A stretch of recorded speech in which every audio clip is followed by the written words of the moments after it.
Help me to reach 2,000 subscribers. The first time I saw the message, my stomach dropped so hard I thought I might throw up. It wasn't the words themselves, it was the timestamp.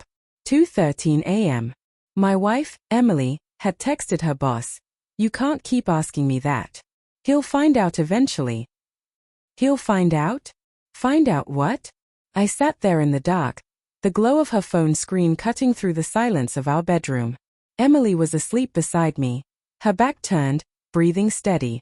I could feel the faint tremor of my pulse in my fingertips as I scrolled up the thread.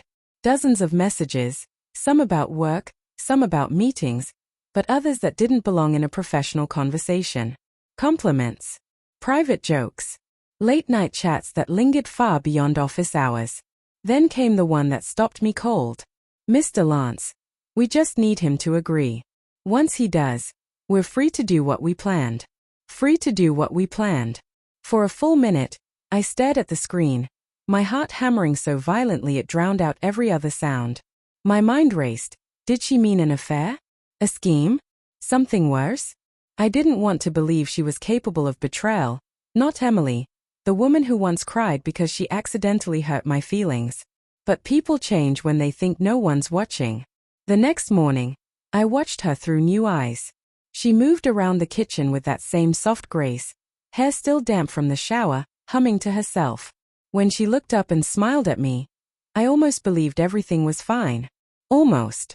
"Rough night?" she asked, noticing the bags under my eyes. "Couldn't sleep," I muttered. She kissed my cheek and said, "You worry too much," before heading out the door. The moment she left, I called her office pretending to be a courier. The receptionist mentioned that Emily had a meeting with her boss, Lance Porter, at the company's hotel suite that afternoon. My chest tightened. Why a hotel suite? That's when I decided to see for myself. The hotel lobby was polished to perfection. Gold accents, marble floors, the faint scent of cologne and money. I waited in the cafe across the hall, pretending to check my phone as my coffee went cold. At 2:05 p.m., I saw them. Emily, dressed in a fitted cream blouse, followed Lance into the elevator. He was mid-40s, sharp suit, confident smirk. The way he placed his hand on the small of her back made bile rise in my throat. I forced myself to wait 15 minutes before I followed. My palms were sweating, my breath uneven as I stepped out on the 12th floor. Room 1207. The door was ajar. I heard voices. Not the sounds I dreaded, but something more confusing. "I told you, he won't go for it," Emily said, her tone strained. Lance replied, "Then make him. If your husband agrees to the contract, the board approves the acquisition. You get your promotion. I get the merger. Everyone wins." My pulse eased slightly, replaced by curiosity. "A contract? A merger?" Then he added, "And when that's done, maybe we can celebrate privately again. Like last time." My blood ran cold. Her silence told me everything. I stepped back, barely managing to leave before the fury in my chest exploded.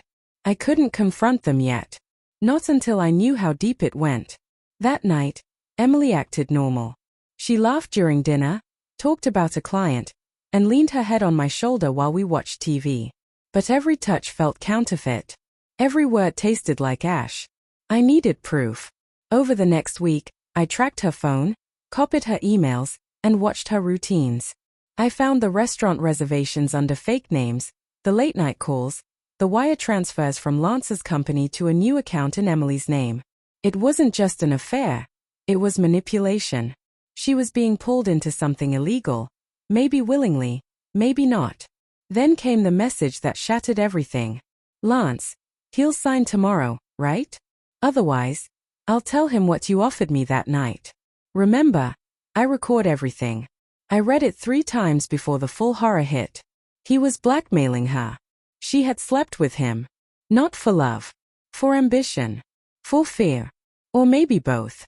That night, when she came home, I waited for her at the table, the phone sitting between us like a loaded gun. "Emily," I said quietly, "we need to talk." Her face paled instantly. She didn't even ask why. She just sat down, trembling. "I saw the messages," I said. "I know about you and Lance." Tears welled in her eyes. It wasn't supposed to happen. He pressured me. Daniel. He said if I didn't, he'd ruin my career. I didn't know how to stop it. You could have told me. I was ashamed. Her voice cracked. You always believed I was stronger than I am. I wanted to scream, to break something, but all I felt was emptiness. So you let him use you? She whispered. I thought I could control it. Silence filled the room until I finally said, you can't fix this. But I can. The next morning, I met Lance at his office. He was arrogant, self-satisfied, leaning back in his chair like a king. So, you're Emily's husband, he said with a smirk. She's quite talented, both in business and negotiation. I slid a folder onto his desk. Here's what I have. Emails, recordings, proof of blackmail, and evidence you've been embezzling company funds into offshore accounts. If I send this to the board, you'll lose everything. His smile faltered. You're bluffing. Check the timestamps. They're all real. He flipped through the pages, his face draining of color. What do you want? He asked finally. I want you gone. Resign today. Quietly. Transfer Emily's name off the secondary accounts. Then disappear. He clenched his jaw. If I go down, she goes with me. She won't, I said, leaning closer. Because after today, you'll be signing a statement claiming full responsibility. I already have a witness and a time-stamped copy ready for the board. His eyes darkened. You think you've won? I don't need to win, I said coldly. I just need you to lose. By that evening, the news broke. Lance Porter had resigned for personal reasons. The board launched an internal audit. His accounts froze. Emily kept her job, but she couldn't meet my eyes anymore. 4 days, the house felt hollow, 2 ghosts walking around pretending to live. She tried to apologize, to explain, to make me see her as a victim. Maybe she was, once. But she'd chosen silence, deceit, and betrayal. One night, I packed my things quietly. As I left, she whispered through tears, Do you still love me? I paused at the door. Love doesn't survive lies, Emily. It just turns into something colder. Then I walked away, the echo of my footsteps the only sound left between us.